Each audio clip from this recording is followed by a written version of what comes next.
So this is a long diburim. This is a long mimer that the Rebbe said, the Alter Rebbe, and it was uncommon because he actually apparently sequentially explained many psukim, one after the other. Usually, when there's a few psukim in Torah so they're not the same mimer. It's rather that the Mittler Rebbe put them together.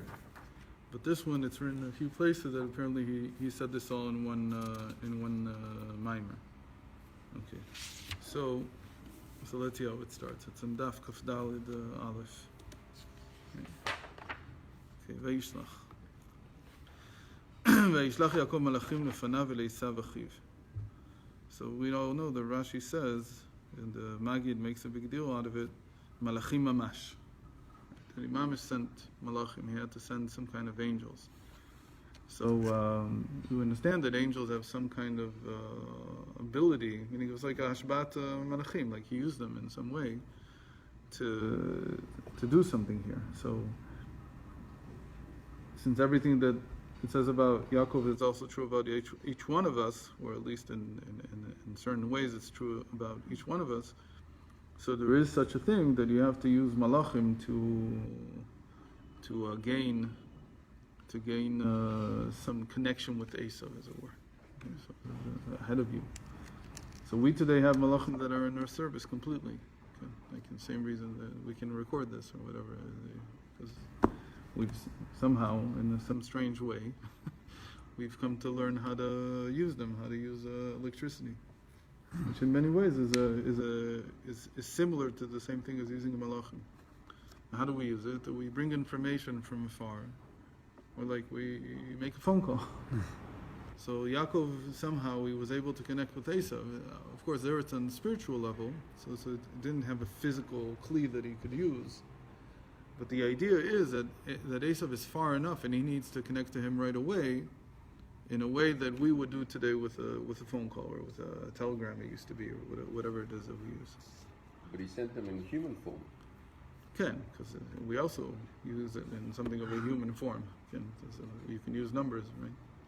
And there's something human about. He needed to connect to a spiritual level, but he sent them in a human form. Can, right? Because Esau is a real person back then. He's got to connect with him in a way that you can connect with a human being. So וישלח יעקב מלאכים לפניו ולעשיו ואחיו. הנה ידוע שיעקב שורשו מבחינת שימד עולם התיקון, ושורשו של עשיו מבחינת עולם התור. So this gets into a continuation of what we learned last week. And over Shabbos I had time to think about it some more. That really all the Arizal's explanation of how the worlds are created, Akudim, Nekudim, V'udim, really comes from Yaakov's story. And the main place where there's this connection is that you have to understand that Lavan is what we started to explain last week, but we didn't get to finish it. He's the Lavan Elyon, he's the source of all the lights. And really when the light and the purpose of Pnimis Torah is to make things not so harsh, not the way that you usually think about them. The purpose of Pnimis Torah is to lamtik, is to bring things to some kind of amtaka, right? So that even though the reality looks very, very difficult, so in your mind there has to be a way to darshan it, to explain it, and to see Hashem in it, and not to feel that it's as terrible as you thought it was. So by Yaakov, it's this incredibly difficult situation of this man Lavan, who his mother sent him to, who his father sent him to. He cannot go there. And this guy, he looks like the biggest cheater in the world. And Yaakov has to learn about him in a way, or has to treat him, has to reinterpret what he's seeing in a way that it would make sense to him as something godly. It's not just some mishap that I happen to fall upon this terrible individual who's my uncle, and from him I need to get my wives, and I need to get my livelihood, and so on. So he has to come to a new understanding. So his understanding is, and that's how the Arizal explains it, that or the Zohar explains it, that he's Lov and Elyon, that he is the supernal whiteness, which contains everything. And we said about the supernal whiteness that it can't be understood by the human mind. It's not completely understandable. So instead of seeing this cheater in front of him, what he begins to interpret is or at least according to Kabbalah, what he interprets is that the Loven Elyon, this supernal white, keeps on bringing new lights out, and they make no sense to him. And that's what he says, "Vayachlef maskulti aseret monim." He's changed my rewards package 100 times. Even though it says in Torah 10 times, Rashi right away says, aseret monim really is 100 times. And from that, the Arizal builds, and from that, Yaakov builds all his wealth. At first it starts with his 2 wives, which is just building himself, and it's all the worlds. All the wealth that he builds is all from Lavan. And very interestingly, everything he gets from Lavan, he puts a distance of 2 days. 3 days. Why? Because you can't deal with the Loven Elyon. It's not something that a normal person can be in touch with all the time. So once you've organized something, you have to move it away from him. Don't let him touch it. Because if he touches it, he'll wreak havoc again. And it'll all be confused again. So everything that Yaakov builds, he's building all the worlds with, vicariously, through his work for Lavan. All the tzon that he's taking is really all the neshamos of the Jewish people. And he's building all of this in such a way that in the end, he's finished rectifying what the Arizal calls the world of rectification, olam hatikun. Now that he's done all that, he has one more stage to go through. And what's this second stage? Is now he has to add to himself. This is not from Lavan anymore. This is from Yaakov himself, Yaakov's Tohu. His own Shviras HaKelim, let's call it. Again, Loven Elyon, he's not fixing the Shviras HaKelim. He's building worlds. But Yaakov himself, when he was born, his other side, right? Normally in a baby, there's the uterus contains 2 things: the child and the placenta. And we see the placenta as the leftover from the child, meaning the child is seen, the fetus is seen as a biru, it's a clarification, it's a sifting through what should come into the world, what doesn't need to come into the world. So the placenta is seen as something as like the leftovers. No, but in Yaakov's case, the leftovers are another person. It's Esau. So by leftovers, we don't mean that it's we don't need it, it's irrelevant. On the contrary, it's just that in this stage, in this part of life, in this reincarnation, the person is not ready to fix this also. So this has to come out separately. So usually it just comes out as a dead piece of meat. But in Yaakov's case, they became a person. And they're linked. So Esau represents his tohu, his chaotic part, which he needs to rectify only after he's completely built himself. Okay? This is the normal process that every person goes through. The first few years of life until about age 11, 12, the person builds himself, and he's supposed to already have good habits and so on. And then at age 13, or a girl at age 12, he gets the full nefesh elokit. It's like Yaakov's called the nefesh elokit, it's called Yaakov in Kabbalah. So he has the full nefesh elokit, and now he has to start working on his nefesh be'emit. He has to start working on his animal soul, on the leftovers, as it were. So by us today, it's not the placenta, it's just that you have an ingrained nature. That's how we usually treat it. But really, there's even more than that. There is the part of you that never even came into the body itself, and that's called the tohu, the chaotic part, which you don't know about really until you begin the process at age 13. And that's why at age 13, this usually shows up as a need to rectify the pleasure in a person's life. Meaning before then, it's not shy. The person can't yet overcome or channel properly his need for pleasure. But at age 13, that's why the custom used to be to get married at age 13. Once you turn 13, you also got married, because the main part of the pleasure comes out through the sexual urge. So then you're ready to begin to rectify it. So for Yaakov, it's not exactly that he's finished. He's more symbolic. So for him, it's all of Esau. Now he's got to rectify Esau. And Esau, what he represents is that type of pleasure that can't even come into a relationship. It's not even the result of two people interacting. It's like the person by himself. That's the main issue that a person has when he's 13. That's especially a male. And it has nothing to do, I mean, because it's not rectified, so it also hurts later pleasure that we call pleasure that does come through a relationship. But that's the main thing. There's pleasures that are without a relationship. So now, let's see how he writes this. So in the Arizal's world, Shema, Yud Ke Vav Ke, which is spelled Yud Vav Daled Hey Aleph Vav Aleph Vav Hey Aleph, that is the world of rectification. That's the power of rectification in the world. And Esau comes from the toe. The lights of toe, these lights of pleasure, they're so big that they have no way to be imbued, to be enclosed and properly integrated into any vessels of rectification. So even the child, when he's 12, he's a wonderful kid, everything is perfect, and suddenly this new light comes down, this new challenge in life, and it's like they become a different person. They turn into something else, and they have no tools for dealing with it. Mamish no tools. It doesn't matter how much they've been holy and learning Torah, and it's like it's something way beyond everything. So that's the most pronounced example of this. But this happens in every stage of a person's life. That whenever you are able to finally get things in order, and you feel that everything is in order, so Hashem says, "Settle, you got everything in order. Now it's time to rectify something higher." And this higher thing. So sometimes it's Lavan, sometimes it's Esau. Meaning sometimes it's another part of the world. And by that, sometimes it's easier. It's just a feeling that, the world's crazy. So every time there's a new Mishagas, and I need to take care of this, take care of that. But sometimes it's something that affects me directly. It's me, myself, and I.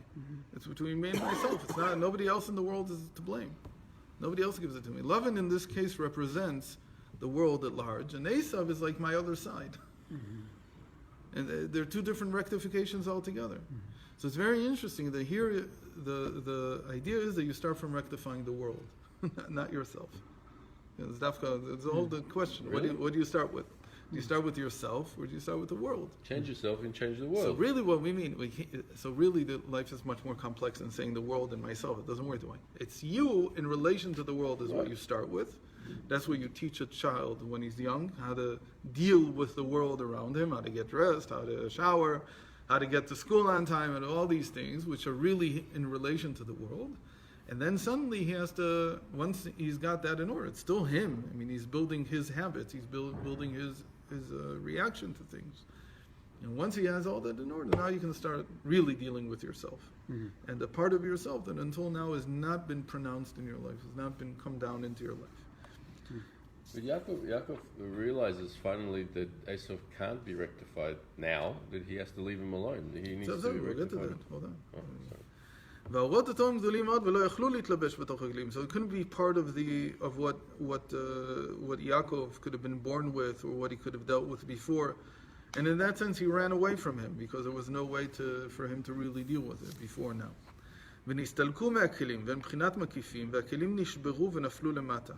And as a result of this, so it's very interesting, because he wasn't able to deal with Esau properly before, so there's a certain shvira, there's a certain failure. This is a shattering of the vessels. And really, the one who shattered is not Yaakov. Yaakov is fine because he built, but the vessels of Esau, they were the ones who shattered. Meaning Esau turned into a wicked person because of this. Because Yaakov wasn't able to include him in his life. He wasn't able to find a way to his heart to include him. And so Esau is left to himself, and these tremendous lights, when they're left to themselves and they have no vessels, they break whatever they see. So everything's shattered for Esau. Esau is in a broken state. Yaakov couldn't have helped him. He hadn't finished building himself yet. Oh, so that's a question. In reality, that's what happens.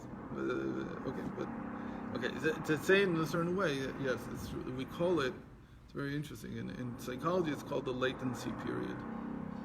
That between age 4 and age 11, 12, there is no hormonal influence on a child. And so they're the sweetest, nicest, most wonderful thing in the world. And then suddenly, somewhere between age 11 and 13, they turn into a monster. And you don't understand why. The reason is because now they're back to dealing with Esau. So for that latency period, it's like they leave them alone, these tremendous lights, and they're out of the picture. And you build what you can. So you have these 8 to 10 years where the child's mamish wonderful to work with, and you can everything you teach them, all the habits that you give them, they're wonderful. Unless you bring computers into the house, and then you screw them up.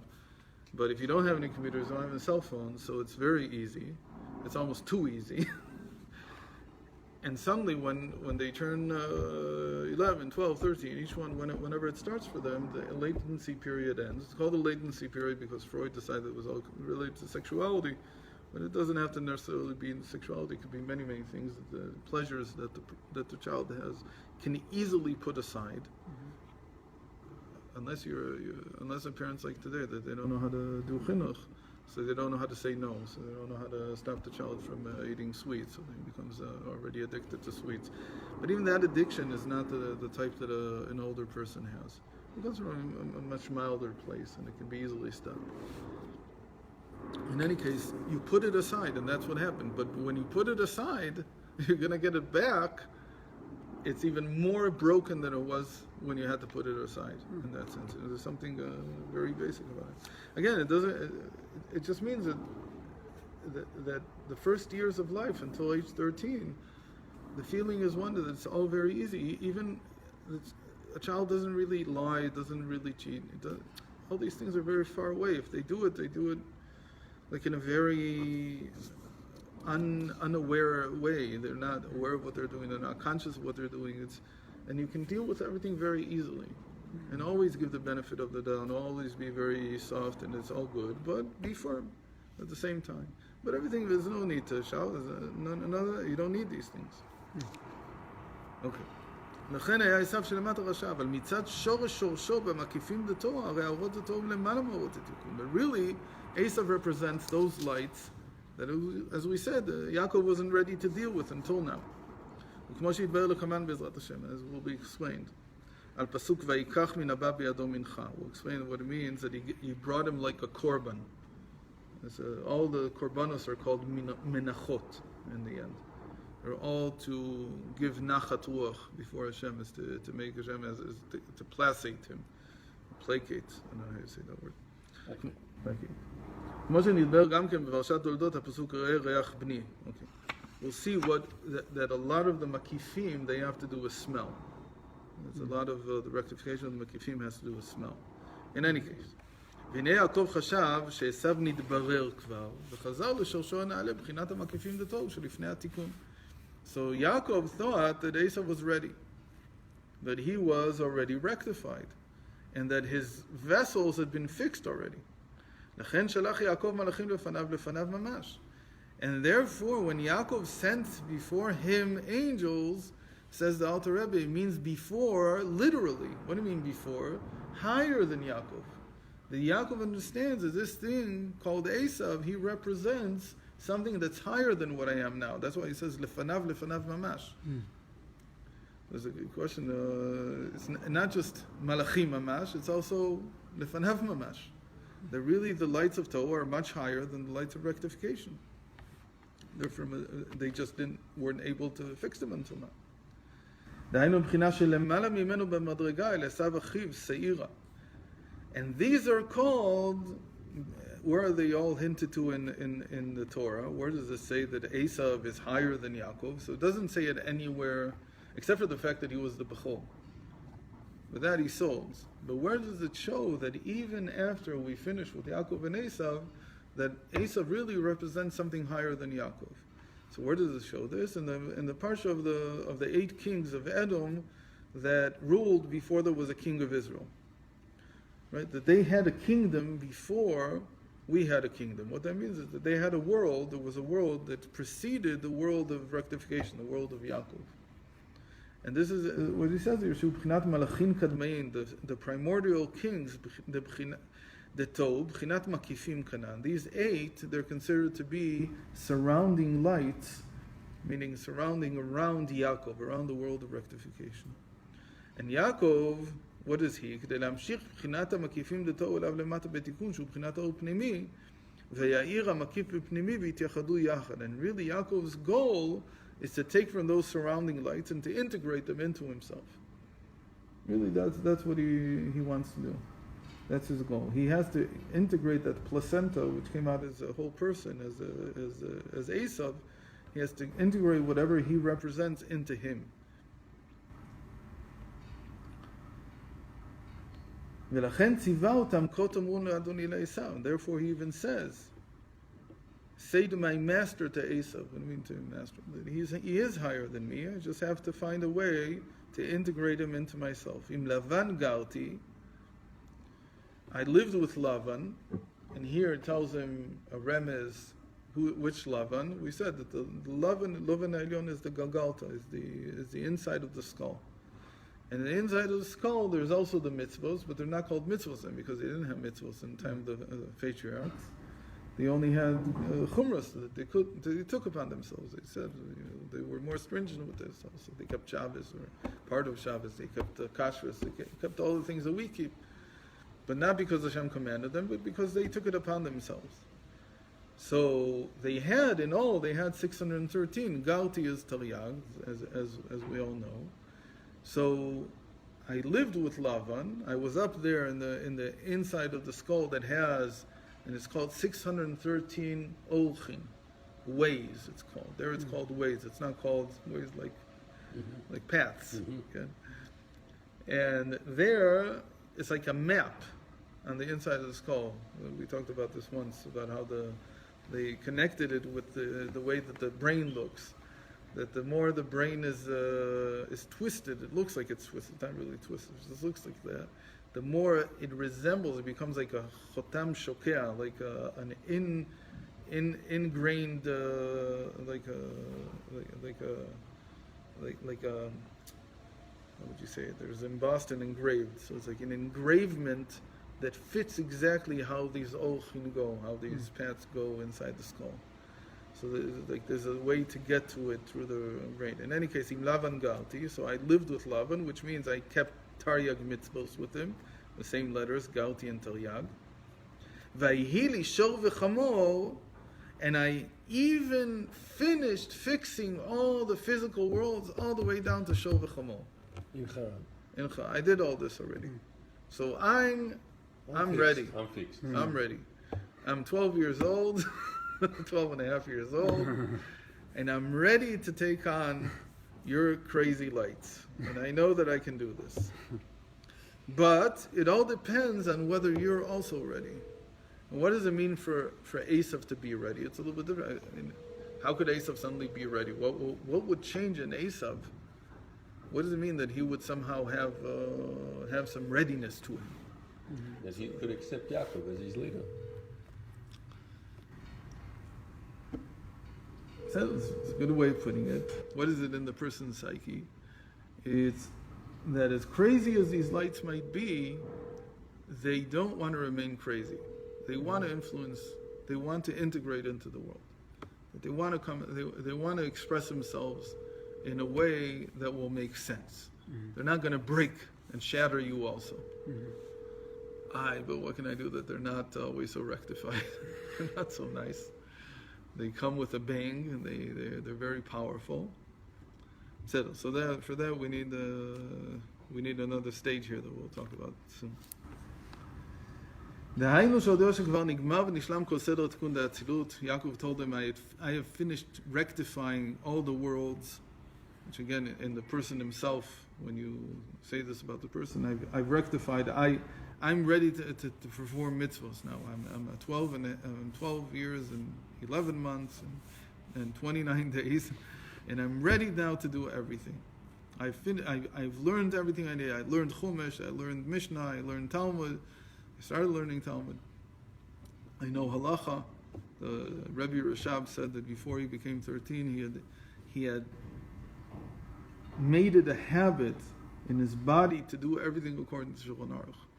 It wasn't a part of his body, an organ, meaning a willing and a willful part, a part that he has control over, that he didn't teach it to act exactly like the Shulchan Aruch says it needs to teach, so he's ready for it. Completely fixed. כי כל הבחינות מדרגות שבעולם האצילות, בחינת שור וחמור, צאן ועבד ושפחה, goes all the way down to Shifcha. Shifcha is the world of Asiyah. Goes all the way down. Everything has been fixed. כולם נתברו ונתקנו על ידי שמה. They're all fixed by Hashem being with me. And that's what it means. והיה השם לי לאלוקים. That's when before he set out in Vayetze, he said, if Hashem is my God, what do you mean is my God? They'll fix everything using Yud Kei Vav Kei. Everything will be according to Hashem's will. Zeu vayhi li. And now they're mine. Li, there's a concept, a very important thing in Chazal that's repeated many times in Chassidus, that whenever the word li appears, meaning for me, vayhi li, I have, meaning there is for me, this word li really is always talking about the supernal for Hashem, and it means that it's eternal, that this is an eternal state. I've reached an eternal state. And Chachlili einayim miyayin is the verse that the Chazal say it about.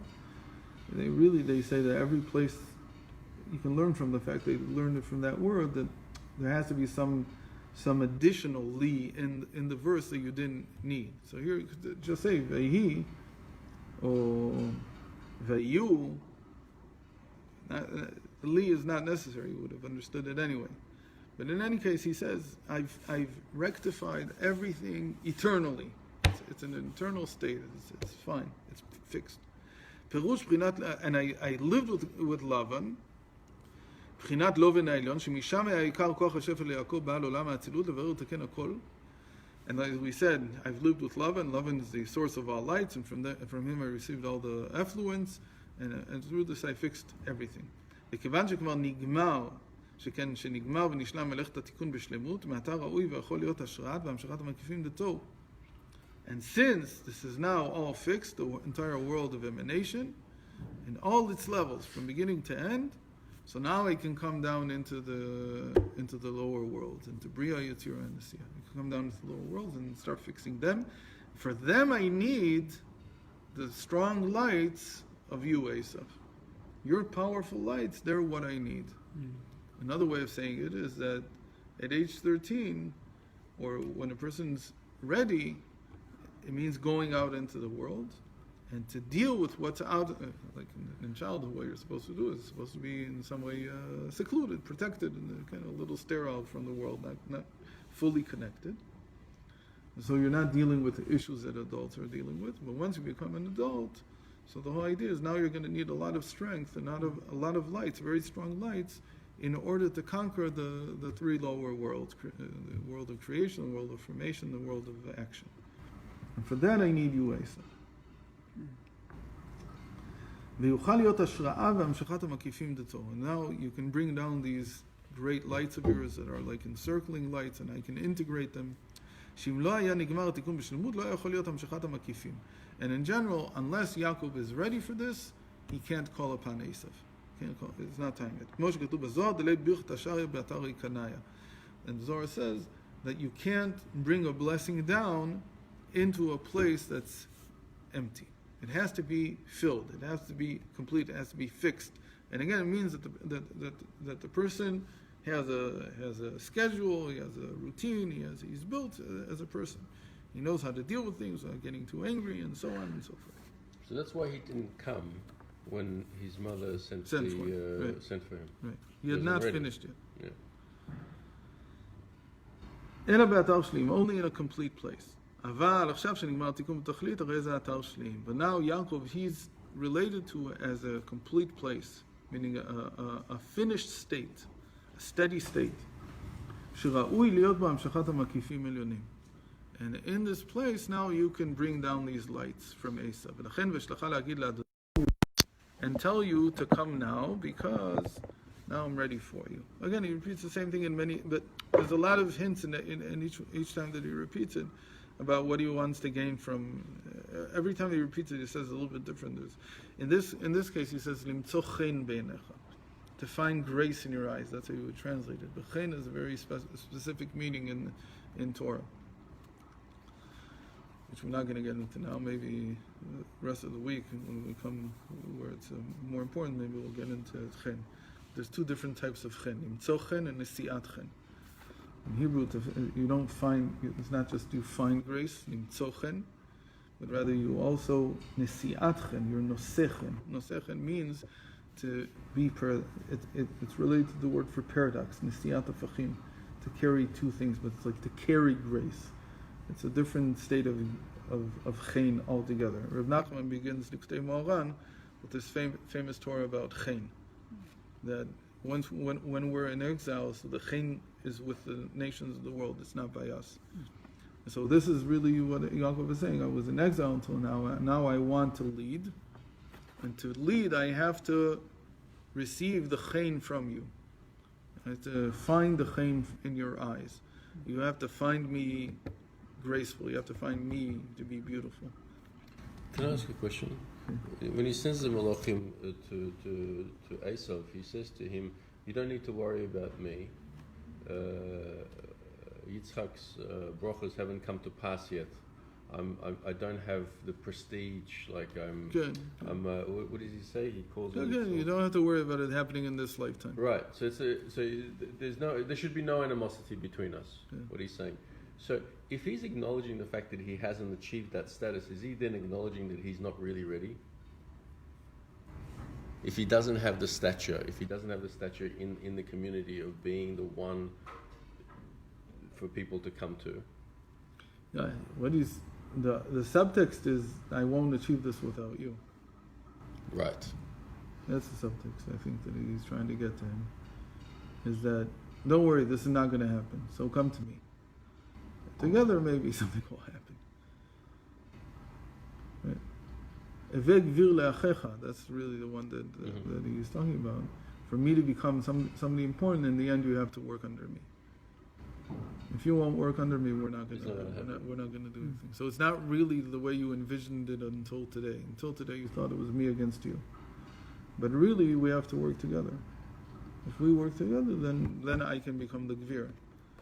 And then you're the second in command. But so really, he turned upside down Yitzchak's initial conceptualization of what it would look like, with Esau being in the lead and Yaakov being his helper to rectify. And that's how he thought, maybe. I don't know if Yitzchak thought, maybe probably saw it somewhere. Yeah. If that's an interpretation, yes. What Yitzchak in the end blessed him with was the opposite. Right. That the higher you go, the more Esau can help you. Right. דהיינו שתשפיע ותאיר את המקיף שלך אליי בעולם התיקון, וזהו מציאת חן. And when you're willing to give me from your makifim, that's the giving, that's finding, that I find grace in your eyes, says Yaakov to Esau. And then we can begin to work on the rest of the world, and on the rest of what needs to be rectified.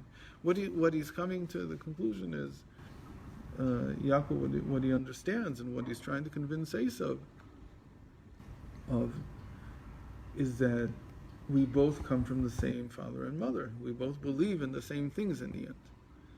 But your way is not going to work. He's saying to Esau, you can't, if we follow your way, that's the end of the world. But I've shown already that I know how to rectify. So if you follow my lead, if you grant me your energy, your incredible strength, then together in my rectified vessels we can change everything. And the Rebbe in the last years, when we heard things from him, so he said, he repeated this many times, that now it's time to bring the lights of Tohu into the vessels of rectification. This was like a motto that in the 80s, the late 80s and early 90s, the Rebbe kept repeating. And he interpreted it very, very exactly. He said exactly what this means. He says the rest of the world the Goyish world is ready to give us the strength Their we power. need in order to fix reality finally. But it has to go through our vessels. If it goes through their vessels, they'll ruin the world. They'll destroy it. But we're They have ready. no vessels. They have no vessels. No, so they have some kind of vessels. They exist. You're a smartphone. They built it. But for them, the lights that are in this are terrible.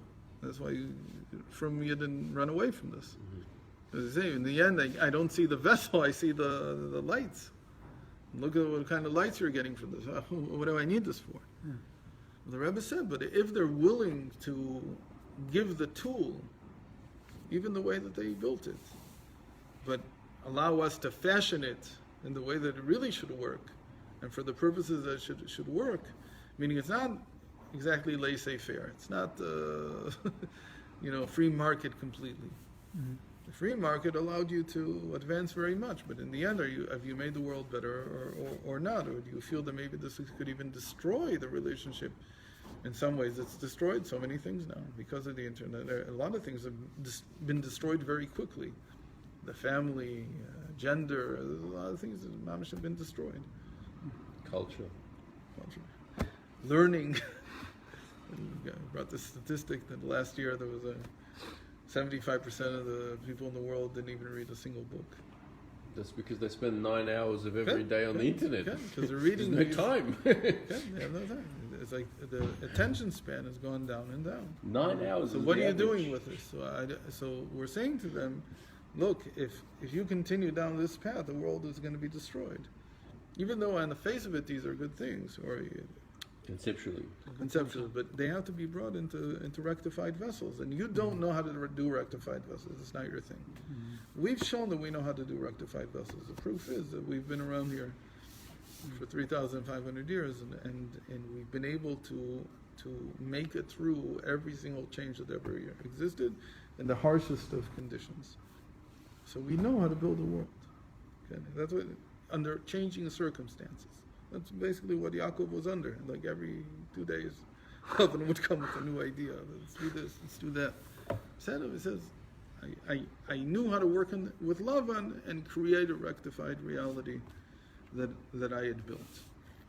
But I have to find favor in your eyes. To find favor in your eyes means that you say, I see that you're really the one to guide the fixing of the rectification of reality. And I need to contribute whatever I can to this rectification. And I have a tremendous amount to contribute, but don't tell me about vessels. Don't tell me about your vessels. Your vessels are not right. And your lights, they have to be integrated into rectified vessels. And that I understand about, says Yaakov. I know how to do this.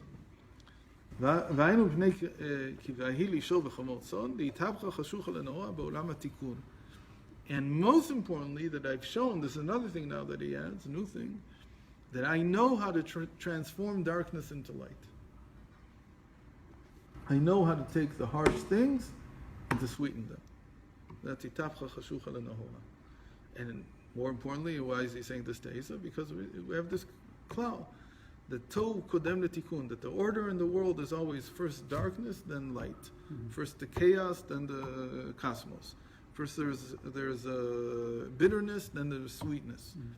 And to go from one stage to the other is not a linear process. It's not just that bitter becomes sweet. It's not just that light becomes darkness becomes light. It's not just that chaos becomes cosmos. There's a gradation between. There's no linear process in the middle. There's something else entirely. What is it? It's psychic power, call it. Psychic, I don't mean like somebody who reads it. Psychological power. And this is the outgrowth. It's the result of my serving Hashem. That I know how to make this transformation happen. It's like we said before, that you can see this from how I dealt with Lavan. There's no harder customer than Lavan. There's nobody as hard as him.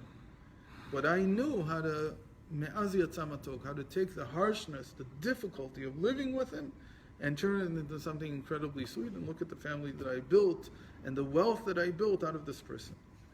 And this person is impossible to deal with. And we parted in peace.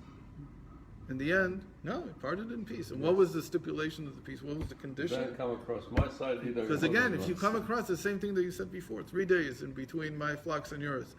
Because again, it's not because you're an evil person maybe. It's just because every time that you come, everything starts over. It's whole mishagas again. I don't want it. I built what I built. And now it's not for you to add more into the reality. It's now for me to now add Esau into this mix, and I know how to add Esau into the mix. He says, I know how to add you in. I know what to do. Just come and join me. Okay. And again, this thing of chashucha lenoha, today what it means is, whether we like it or not, to turn darkness into light today is basically a psychological process.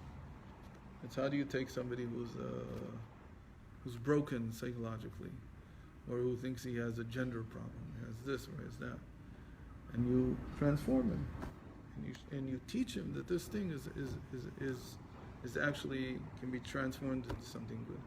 You don't have to suffer from it just because. It doesn't mean I know how to take it away, but you might be able to transform the difficulty of it into something that actually helps you. And if I know how to do that, I can also take you, Esau, who are chaotic, and turn you into something rectified, into something that's chaotic. Also means that the person doesn't know. Esau was like that. He didn't know how to deal with people, because in the end, all his relationships ended with either him being the murderer or somebody wanting to murder him. It means that he doesn't know how to come into contact. That's what it also means to be chaotic, that there's no rectified vessels.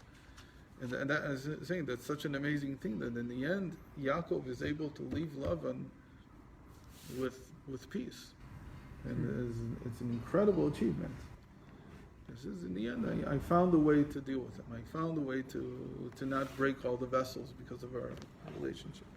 And it was much more difficult than a relationship with Esau in many ways. With Esau is just run away, that's it. He ran away because he didn't have any tools. No, he finished. He finished doing everything he could, but Lavan wanted to give him more. That's how it's explained in the Arizal. No, so with Esau, he ran With away. Esau, yeah, Esau he couldn't deal. Couldn't deal with it. He was just too chaotic. There's no vessels ready for him. But ultimately, Now says Yaakov, I know how wasn't to. happy to let him go nicely. He wasn't, He was again, ready to kill him. No, he wasn't ready to kill him. What he wanted to do was give him more. Again, in his chaotic way. Everything that you did until now, let's start over. Okay. The children are mine, the women are mine, the flocks are mine. Now let's see how we can. And it's not because I don't have any debt in the bank. Look at just give it to me, everything will be fine. Say this craziness.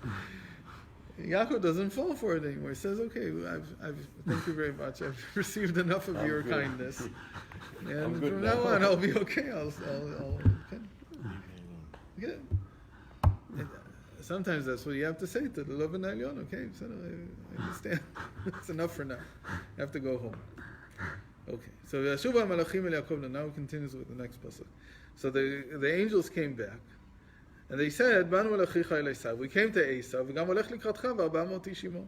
And he's ready to come to you. He is, and he has 400 people with him. Yeah. 400 nice men that he met along the way. What does this all mean? Perush, again, this is from the inner side of Torah. What does this all mean? The inner Perush, תשובת המלאכים הוא כך. שאם היות שמחמתך ראוי ונכון מאוד שהומשך אליך מבחינת המקיף דתו, מאחר שנמצא בך השלמות של התיקון. אבל מה לעשות שמניעה מצד עשיו אחיך, שהוא עדיין למטה בבחינת שבירה ולא נברר עדיין כלל. So the angels come back to him and they say, look, you're right, Yaakov, that you're ready to take Esau, but Esau is not ready. And Esau is still broken, meaning you're going to be dealing with a madman on your hands. He's not ready to go into, he's not ready to build a rectified reality yet. Meaning that his tremendous lights have broken his vessels, and he's not ready to adopt your vessels. He's not ready to come into you. And so if he doesn't have any vessels that he can deal with, so in the end, it's not going to work. ואם כן, איך ישפיע לך משורשו המקיף דתו הנ"ל, מאחר שהוא בעצמו עדיין למטה. He can't be a provider. He can't give you what you need, which is these great lights that are called these surrounding lights, because they have not been ever integrated. Now, just end with the thought that in every person there is such a thing, that suddenly you feel these tremendous, call it, feelings of grandeur, of a certain type of spiritual success, victory. You feel some kind of incredible power inside. And the natural tendency of a person is to enjoy basking in the light, in that great light. Every person has this one. It's called gaiva. It's like a feeling of tremendous pride. And that's what Esau represents. He's red because he's like the gaiva. So the question is whether you can integrate this properly into you. And the normal response is, like when a person feels this, people call it a high, when you feel like a high. So when you have a high, you don't do anything. You just bask in it. And you just enjoy it. And you stop doing. And the sign that a high is ready to be integrated is that what it causes you to do is to do more. Is actually to come down into reality and actually do more. So if a person has a high, and the result is that he sort of, lays on the couch and just basks in it. So that's like Esau without the rectification. If a movie, let's say a person sees a movie, it's a great idea, and wow, and the moment that you finish seeing it, you're just like, wow. And it doesn't lead to anything in action. It doesn't change. You don't go daven, nothing. You don't go give it to dog, I don't know what. So that's a sign that it has no vessels at all. And if you connect to it, you're hurting yourself because it's not ready to come down. And that's called, as we'll see, those are the 400 men that come with him. That it's a tremendous feeling of pleasure, but it has no vessels. There's no translation. There's no ability to translate that high, that pleasure, into something productive. And I don't mean after 2 days. It's right away. Mm-hmm. And so whenever a person encounters this, the Eitzah and Chassidus is either it helps you right now at the moment, or leave it alone. Just run away from it and stick to what you were doing. Because if you can't if it's not translatable right away, it's not ready. It's not yet been fully baked. You can't force it either. You can't force it. You try to force it, it'll break you. It breaks your routine. It'll destroy everything. People have this all the time, and just in the regular world, like you've got a job, and somebody comes with a new job offer, and it's much better, and it's this and that. But it's not over l'asiyata. It's not like, okay, here's the office, step in, let's start working. Mm-hmm. No, it's like, okay, let's start talking about this. And you bask in the pleasure of thinking about this new opportunity. Mm-hmm. And in the meantime, time is wasting away, and you're not doing what is in your hands right now. Mm-hmm. So there has to be a translation right away. If there's no translation right away, so the lights are not ready. They didn't come with rectified vessels for you to integrate. A makif means that it is something new. It's a new idea. But the question is whether it has a connection to where you are right now. If it has no connection, so leave it alone. Don't try to figure out a way. Don't try to figure out, because it's not, it'll only, it's not cooked, it's not ready. Even if you figure out the way, it won't. Okay, so we'll stop here, and B'ez Hashem tomorrow.